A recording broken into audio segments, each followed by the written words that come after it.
Le 12 novembre 2024 s'est ouverte au Palais des Congrès de Yaoundé la session budgétaire pour le compte de l'année 2025 qui pointe à l'horizon. En marge de cet événement important de la vie publique de notre pays, Quotient Live a décidé de donner la parole à quelques citoyens. Ils sont vendeurs, libraires et étudiants et ils s'expriment à notre micro sur cet événement. Écoutons. Je suis Lilian Kada, citoyen camerounais, un jeune aussi qui se défend. Chaque année, on vote des gros montants, notamment pour la construction des routes, mais on ne voit pas l'impact de ce budget. Et moi, c'est Gaël Ndeza. J'ai fait la vente de matériel plomberie à Mokolo.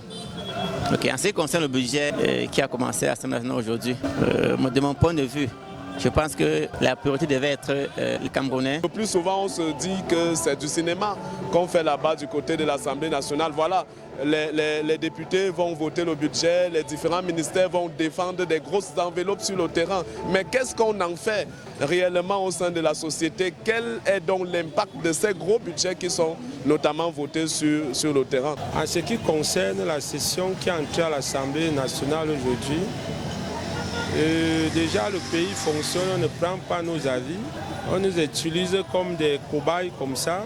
Quand ils auront besoin de nous pour aller voter, je ne sais pas quoi, je me sens captif dans un pays que je ne me sens pas vraiment chez moi.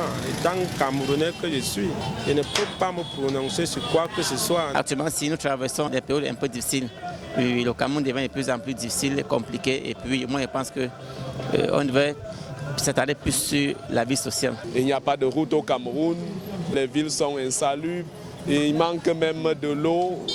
Il manque beaucoup de choses pour la survie des populations. Donc il ne faudrait pas que les budgets soient seulement défendus pour les poches, des sacs des membres du gouvernement, mais que ces budgets soient votés pour véritablement servir le peuple.